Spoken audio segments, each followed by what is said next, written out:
Peace be with you. My name is Rodolfo Martin Vitangcol, a Gemini. In this video, I'll present to you what is exactly the rock on which Jesus will build his church. Matthew 16:15-20. When Jesus came to the region of Caesarea Philippi, he asked his disciples, "Who do people say the Son of Man is?" They replied, "Some say John the Baptist, others say Elijah, and still others Jeremiah or one of the prophets."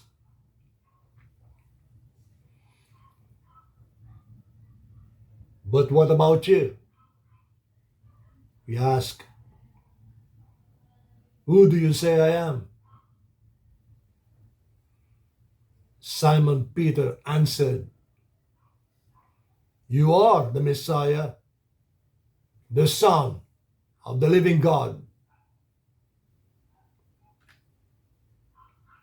Jesus replied, "Blessed are you, Simon, son of Jonah, for this was not revealed to you by flesh and blood, but my Father in heaven. And I tell you that you are Peter, and on this rock I will build my church, and the gates of hell will not overcome it. I will give you the keys of the kingdom of heaven.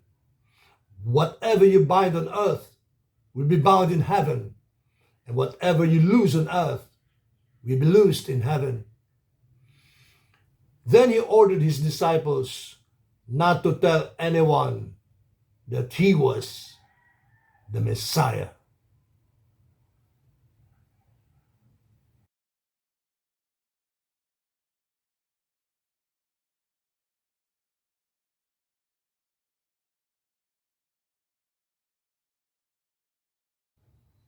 What exactly is this rock on which Jesus will build his church?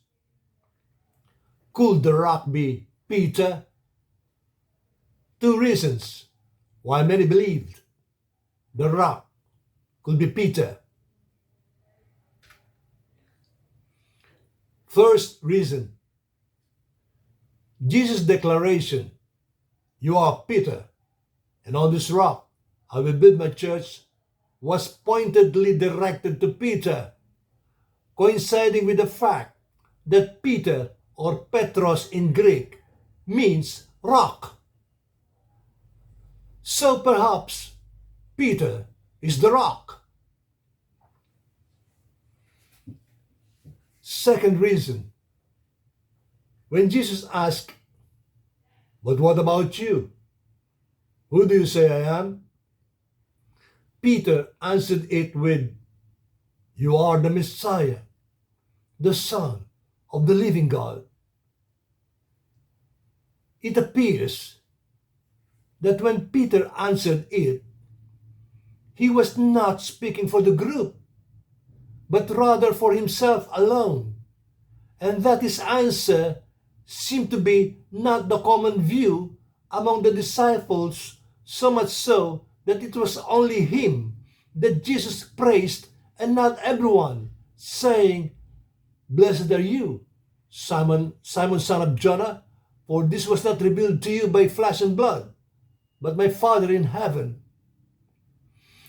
Jesus must have been so impressed with Peter's answer that he said, "And I tell you that you are Peter, and on this rock I will build my church." And not only that, Peter was even rewarded or awarded with the keys of the kingdom of heaven, that whatever he binds on earth will be bound in heaven, and whatever he looses on earth will be loosed in heaven. Why has Peter's answer so much impressed Jesus?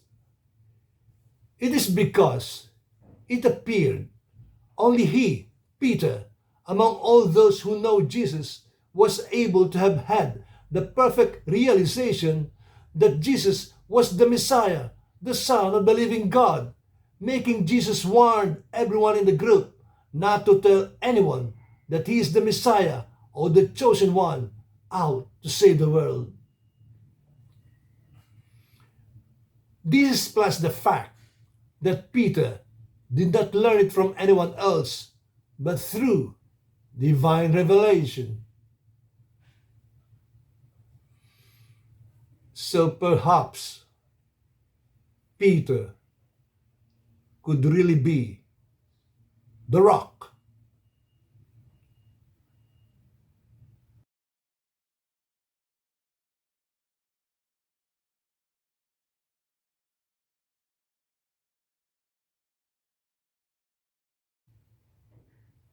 Assuming that Peter is the rock. As a rock, Peter is just too shaky to be a good foundation for Jesus' church. Why is Peter as a rock too shaky to be a good foundation for Jesus' church? First, Peter has that penchant for professing his faith to Jesus, but never backed up by action. When his life gets to be in danger, he quickly wavers in his faith, despite the presence of Jesus and his fullest assurance. Matthew 14:22-31. Immediately, Jesus obliged his disciples to get into the boat and go ahead of him to the other side while he sent the crowd away. And having sent the people away, he went up the mountain by himself to pray. At nightfall, he was there alone. Meanwhile, the boat was very far from land, dangerously rocked by the waves, for the wind was against it. At daybreak, Jesus came to them walking on the lake. When they saw him walking on the sea, they were terrified, thinking that it was a ghost, and they cried out in fear. But at once Jesus said to them, "Courage, don't be afraid, it's me." Peter answered, "Lord, if it is you, command me to come to you, walking on the water." Jesus said to him, "Come." And Peter got out of the boat, walking on the water to go to Jesus. But in the face of the strong wind, he was afraid and began to sink. So he cried out, "Lord, save me." Jesus immediately stretched out his hand and took hold of him, saying, "Man of little faith, why did you doubt?"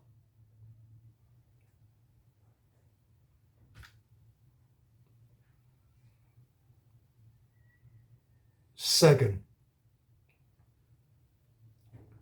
Peter's faith is so limited that he will even deny Jesus, if only to save his own skin. Mark 14:26-31. After singing psalms of praise, they went out to the hill of Olives. And Jesus said to them, "All of you will be confused and fall away, for the scripture says, 'I will strike the shepherd, and the sheep will be scattered.' But after I am raised up, I will go to Galilee ahead of you." Then Peter said to him, "Even though all the others fall away, I will not." And Jesus replied,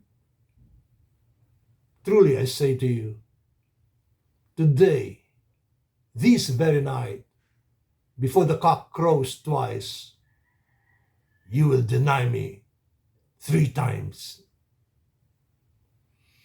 But Peter insisted, though I have to die with you, I will never deny you.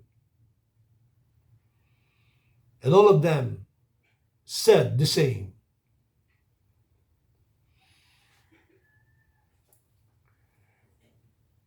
Here is Peter's denial of Jesus 3 times. Mark 14:66-72. While Peter was below in the courtyard, one of the high priest's servant girls came by. Noticing Peter beside the fire, she looked straight at him and said, "You also were with Jesus, the Nazarene." But he denied it. "I don't know or understand what you're talking about." And he went out through the gateway. That is the first denial. The servant girl saw him there and told the bystanders, "This man is one of them." But Peter denied it again.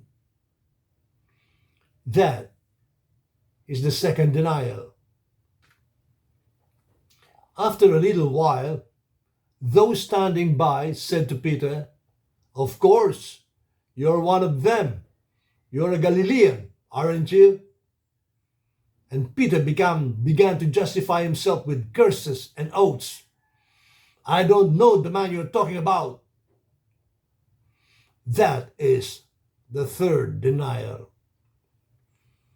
Just then, a cock crowed a second time, and Peter remembered what Jesus had said to him, "Before the cock crows twice, you will deny me 3 times." And he broke down and wept.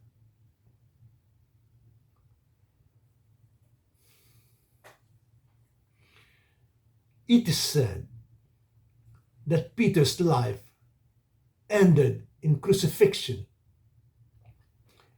His execution was ordered by the Roman Emperor Nero, and that Peter requested to be crucified upside down, as he felt unworthy to die in the same manner as Christ.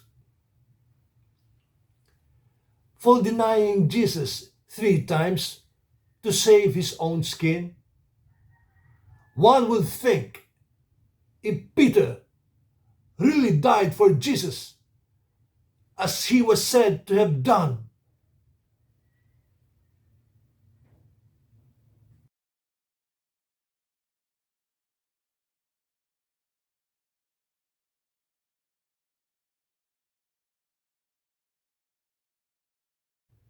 between Peter the rock and Thomas the twin, Thomas seemed to be more of a stronger rock than Peter.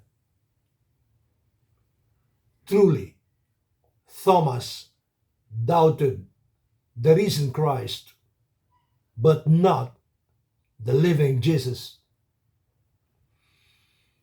Here is that famous passage where Thomas doubted the risen Christ. John 20:24-29. Now Thomas, also known as Didymus or twin, one of the 12, was not with the disciples when Jesus came. So the other disciples told him, "We have seen the Lord." But he said to them, "Unless I see the nail marks in his hands, and put my finger where the nails were, and put my hand into his side, I will not believe." A week later, his disciples were in the house again, and Thomas was with them. Though the doors were locked, Jesus came and stood among them, and said, Peace be with you. Then he said to Thomas, Put your finger here. See my hands.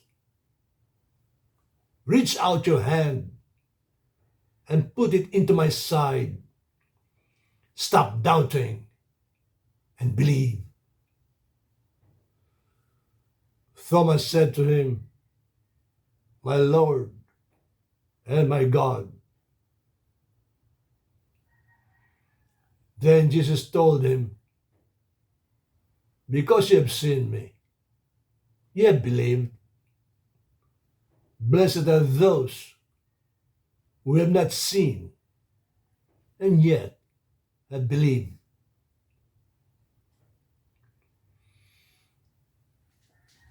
However, there is that passage in the Gospel where Thomas showed his willingness to die with Jesus. He may have doubted the risen Christ, but not the living Jesus. Here is that passage, John 11, 5-16. Now Jesus loved Martha and her sister and Lazarus. So when he heard that Lazarus was sick, he stayed where he was 2 more days. And then he said to his disciples, Let us go back to Judea. But Rabbi, they said, a short while ago you were there. Some Jews attempted to execute you by crushing you with stones. Why would you go back? Then Thomas, also known as Didymus or twin, said to the rest of the disciples, Let us also go, that we may die with him.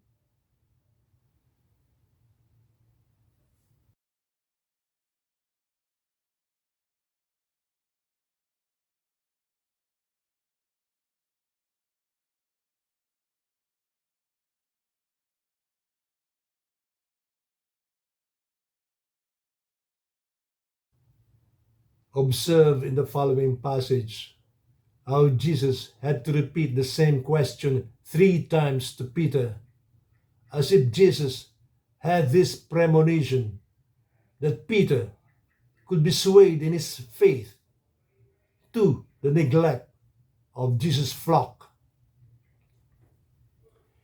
In the passage below, when Jesus asked Simon, son of John, Do you love me more than these? Jesus was referring to the food they have just eaten for breakfast. The food symbolizes luxuries in life. Jesus is testing how strong Peter is in avoiding the temptation of living luxuriously as a shepherd to the neglect of Jesus' flock. John 21, 15-17. After they had finished breakfast, Jesus said to Simon Peter, Simon, son of John, do you love me more than this? He answered, Yes, Lord. You know that I love you. And Jesus said, Feed my lambs.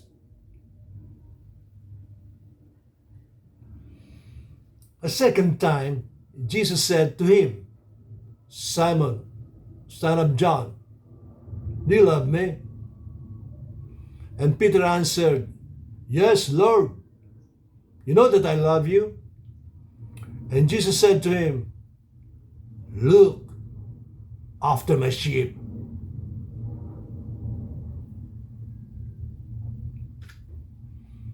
And a third time, he said to him, Simon, son of John, do you love me?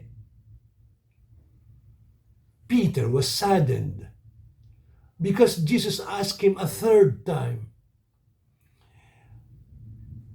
And he said, Lord, you know everything. You know that I love you. Jesus then said, feed my sheep.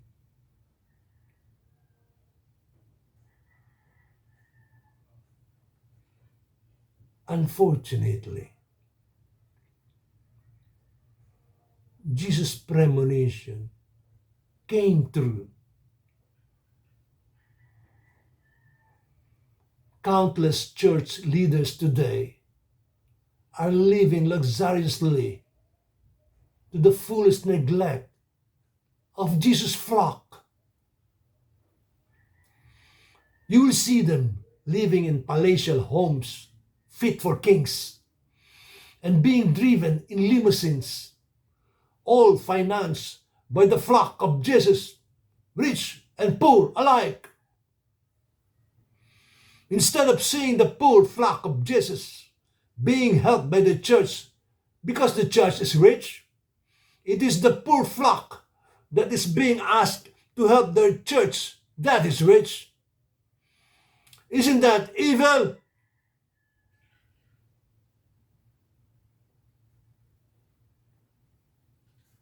That is the result of Peter being to be the rock on which Jesus will build his church.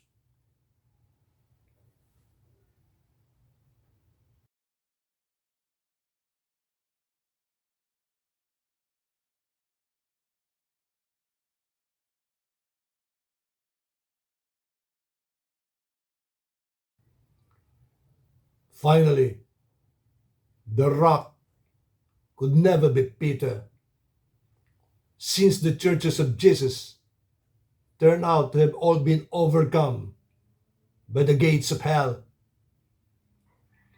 Jesus said, you are Peter, and on this rock I will build my church, and the gates of hell will not overcome it. All the churches of Jesus under Christianity have been overcome by the forces of the devil under the leadership of Paul. Not a single trace of Jesus and his true mission for the world can still be seen today in the aftermath of the destruction done by the fake Apostle Paul and his duped followers. In conclusion, if Peter is the rock, it is truly so weak a rock for anyone to ever think of using it as a foundation on which to build the church of Jesus. In short, Peter is not the rock.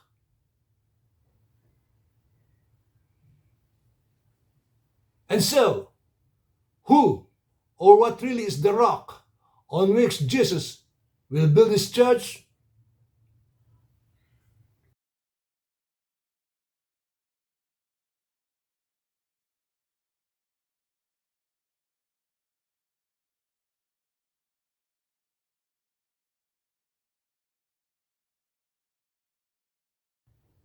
The rock is Jesus himself as the Messiah, with a mission of bringing life to the world, of which no hell of gates will overcome.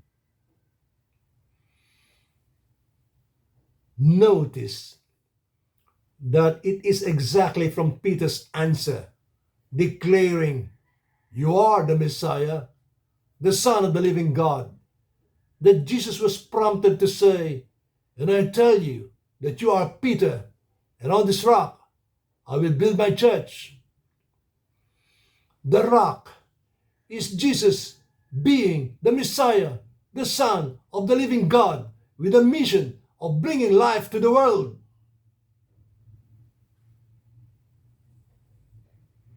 In short, the rock is Jesus and his mission for the world, of which no hell of gates will overcome.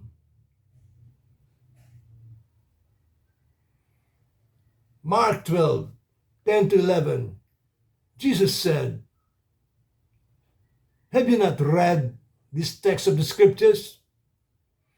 The stone which the builders rejected has become the keystone. This was the Lord's doing, and we marvel at it."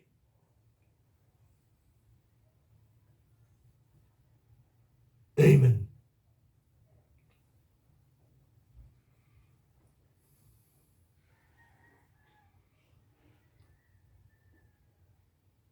If you want to see a new light, a light you've never seen before, may I invite you to subscribe to this channel and walk with Jesus all the way to making His mission of life happen in our world.